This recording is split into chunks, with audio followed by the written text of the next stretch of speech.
Bem, pessoal, vamos de BTC no fim de tarde desse sábado, 14 de outubro, agora na Espanha, 21 horas e 48 minutos. No Brasil, 16 e 48 da tarde. Gente, aqui no 4 horas, ancorado pela nossa banda de VWAP semanal, não tem como negar. A BTC respeitou religiosamente a aresta inferior dessa canaleta virtual de alta e agora está arrumando forte em direção ao patamar da VWAP semanal, que está lá em 27.300. Aqui eu estou no 4 horas ancorado pela banda de VWAP semanal. Agora eu vou pular para os 6 horas. Aquela movimentação incomum da BTC, que acabou despertando uma certa indignação minha, mas eu sou completamente fiel à realidade estatística. Eu reportei para os senhores que é muito incomum que a BTC fique insistindo por mais de 2 ou 3 candles aqui abaixo da Lauer, na nossa banda de VWAP mensal. Ela pode até formar um fundo duplo, como formou aqui, mas ela precisa voltar para dentro da banda. Ela o fez, voltou para dentro da banda. A gente pode até agulhar para formar um fundo duplo, mas estatisticamente é uma realidade que a gente está voltando para o patamar de 27.500, 27.600. No diário, essa realidade se impõe. Esse engolfo aqui, esse corpo real vendedor de hoje, fortemente abraçado e engolfado pelo de ontem, está pontificando o final dessa pernada de baixa. Depois de 1, 2, 3, 4, 5, 6 candles vendedores, a gente fatalmente vai explodir de volta para o patamar da MM200, que é essa linha alaranjada aqui, ó, a média móvel de 200 períodos, que está se comportando aqui meio como que o centro gravitacional dessa grande cunha. A gente deve encontrar a MM200 na confluência dessa LTB aqui lá na projeção. É para lá que a gente está indo. Quando elas se encontrarem, a média móvel de 200 períodos com essa pernada com a MM200, né? Essa LTB que está fazendo às vezes da aresta superior se encontrar com a MM200 lá no patamar de 28.100. É bem provável que isso aqui seja a nossa próxima resistência mais brutal. Deve formar um belo pullback ou desenhar o bico de uma figura triangular para depois explodir em direção à congestão subsequente, que está lá em 30 mil. Na projeção, a nebulosidade esverdeada permanece dando vigência a uma bela espessura esverdeada, o que denota que mesmo com a violência dessa queda, os compradores ainda estão no controle da BTC. No intraday, a BTC está uma delícia tradear. Bate na primeira Lauer, volta para VWAP, vai na segunda Upper, volta para VWAP. Nosso sinal fechou rapidamente com lucro no bolso dos assinantes. Na seara fática, a Apple retirou brevemente o MetaMask do seu App Store. Eu cheguei a navegar aqui no App Store, realmente tinha tirado, mas depois voltou. Enfim, quem tem o MetaMask já baixado no iPhone não tem problema. Mas quem estava procurando esse app acabou por poucas horas não encontrando. E as perdas de phishing com transferência zero ou golpe do Poison Others aumentaram exponencialmente. Só na rede Tron o prejuízo passa de 451 milhões de dólares, milhões de USDTs. Como funciona o golpe do Poison Others ou phishing de transferência zero? Qualquer usuário de USDT, se ele visitar o seu public address lá no Explorer, na blockchain, ele vai ver que ele transfere 100 dólares ou 500 dólares para a Binance. Você pode reparar que tem várias transações com um sufixo parecido com com o final do public address da Binance ou de qualquer destinatário, valendo-se que é usado pelos hackers, que se vale do final do public address do endereço autêntico que você quer mandar, mas o resto do public address do falsário é totalmente diverso. Então o sujeito olha lá, o final do public address da Binance é C45ABD. O sujeito olha C45ABD e simplesmente copia direto no Explorer e manda para o endereço do falsário. Ou seja, eles conseguem criar dentro de programas específicos de hackers sufixos parecidos com aqueles public addresses que vocês usam para mandar para Binance ou para o public address do pai de vocês, da mãe ou da esposa, enfim. E eles conseguem cunhar essa transação de valor zero na blockchain e vocês acham que estão mandando para o endereço autêntico, estão mandando, na verdade, para o endereço de um falsário. Esse golpe explodiu. O meu public address na rede BSC e na rede Tron tá cheio dessas transações de valor zero, mas como eu salvo o meu endereço de destino no MetaMask, eu não me preocupo, porque eu simplesmente escolho o destinatário dos recursos pelo endereço salvo no MetaMask e não na blockchain. Enfim, cada vez mais é necessário saber navegar na Web3, gente.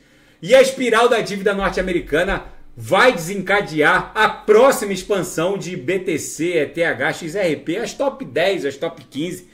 Muitas altcoins de altíssima octanagem vão surfar essa espiral da morte da dívida norte-americana que ultrapassa os 33 trilhões de dólares. Enfim, analistas dão conta de que essa relação de money measure com expansão dos criptoativos está acontecendo sob os nossos olhos. Já vou falar sobre isso aqui na Seara Geopolítica e Finanças Internacionais. Agora, as notícias geopolíticas e das finanças internacionais. Uma armada norte-americana está crescendo no Mediterrâneo Oriental como não se via desde a Guerra do Golfo. Os Estados Unidos estão justificando o envio de toda essa frota para o Mediterrâneo Oriental pelo fato de que há cerca de 200 mil americanos com dupla cidadania em Israel. Enfim, existe uma comunidade judaica muito forte, principalmente em Nova York, mas em todos os Estados Unidos há uma simbiose muito poderosa entre Israel e os Estados Unidos da América, principalmente pela quantidade de... pela diáspora judaica nos Estados Unidos da América. Mas o fato é que tem alguma coisa aí que a inteligência norte-americana não está reportando para a imprensa, porque não é só o USS Gerald Ford e o Eisenhower. Agora os Estados Unidos, na manhã desse domingo, mandou o USS Bataan com 40 mil toneladas de suprimentos, mandou o USS Carter Hall, que é uma espécie de sede flutuante dos batalhões de operações especiais, Navy SEALs, Boinas Verdes, enfim. O que está acontecendo, gente, não dá para saber. Não sei se a inteligência norte-americana viu alguma coisa nos satélites. Pode ser que o Irã esteja entrando nessa confusão, mas o fato é que alguma coisa está acontecendo. Para tanta contingência militar está se alterando o centro gravitacional em direção ao Mediterrâneo Oriental. Tem caroço nesse angu, com certeza. E os Estados Unidos aconselham fortemente os seus cidadãos a abandonarem Gaza imediatamente. O Antony Blinken se reuniu agora há pouco com o ministro das Relações Exteriores do Egito e definiu uma passagem de fuga para os americanos que estariam na faixa de Gaza ainda. A passagem de Rafah estaria aberta em horários pré-determinados. Enfim, não está claro exatamente se essa passagem vai poder ser usada por outros cidadãos, por palestinos civis. Enfim, o fato é que os americanos aconselham fortemente que os americanos saiam imediatamente da faixa de Gaza. E o lendário investidor Jim Rogers alerta que o fim do domínio do dólar norte-americano, o destronamento do petrodólar está se aproximando e o fim do domínio do dólar está chegando ao fim. Segundo ele, o americano estava fazendo tudo certo até essa semana. Eles deram um tiro no pé que colocou por terra toda a engenharia financeira do Fed, que eu já vou falar sobre isso. Vou tentar explicar para vocês tudo que o Fed fez para continuar controlando os sistemas financeiros globais. Quando o americano deu um freeze nas reservas cambiais russas, o chinês já ficou com o pé atrás. Mas agora há poucos dias atrás o americano meteu um freeze nos 6 bilhões de dólares a que o Irã tinha direito em razão do acordo de troca de prisioneiros que eu já falei aqui no canal. O que está acontecendo agora é muito mais complexo, porque parece que a China vai puxar o tapete do americano. Eu vou tentar resumir para vocês toda a engenharia financeira que o Fed promoveu para manter de uma maneira quase que inacreditável a hegemonia do dólar norte-americano. Então é um hilo muito longo, mas esse Conks aqui, que é uma espécie de amigo íntimo do Michael Burry, os dois comungam eles praticamente concordam em tudo. Quando eles não concordam, eles brigam aqui na plataforma X, o antigo Twitter. Mas enfim, vou tentar resumir para vocês como que o Fed, até o presente momento, até essa semana, estava conseguindo manter a hegemonia do dólar e o controle sobre as finanças globais. Desde a grande crise de 2008, a do subprime, o Federal Reserve tem operado um sistema baseado num planejamento sólido, como uma reação a um número aparentemente interminável de crises financeiras que iam se desdobrando. Enfim, na decisão de inundar o sistema financeiro como resposta a cada uma das crises, desde lá da crise do subprime, a única solução que o Fed tinha era inundar o sistema de liquidez. Isso acabou minando o poder de fogo do Federal Reserve na fixação da taxa de juros, já que ele alterou absurdamente a sistemática de oferta e demanda via taxa de juros, enviando os responsáveis pelo board do Fed numa viagem de engenharia financeira nunca antes implementada. Então, como vocês podem ver nesse gráfico, a inundação dos sistemas pela Reserva Federal significou ajustes consideráveis na oferta e que influenciou muito o poder de fogo do Fed com relação à fixação da taxa de juros de curto prazo. O Banco Central dos Estados Unidos precisava implementar um novo mecanismo para controlar os fundos e as finanças globais. E é isso que eles fizeram. O que eles fizeram? Nesse regime de amplas reservas que eles criaram, eles acabaram elegendo algumas instituições que seriam chamadas instituições grandes demais para quebrar e deram a elas uma espécie de linha de crédito exclusiva, e o Fed começou a pagar aos titulares dessas contas juros sobre esses saldos que eles tinham direito por serem chamados grandes demais para quebrar. Na verdade, são grandes instituições financeiras ou gigantes de outros mercados, como seguros, enfim, alguns especiais, segundo o Fed. Essa ferramenta funcionou muito bem, só que faltou combinar com os estrangeiros, com os russos, como se diz, né? E aí, o Fed começou a perder a batalha pelo controle das finanças globais. Aí o Fed teve mais uma grande ideia de engenharia financeira e abriu um sistema de swap cambial online, em tempo real, 24 horas, 7 dias por semana, com os 36 maiores bancos centrais do mundo, inclusive o Banco Central do Brasil, que tem um sistema de swap online, 24 horas, para trocar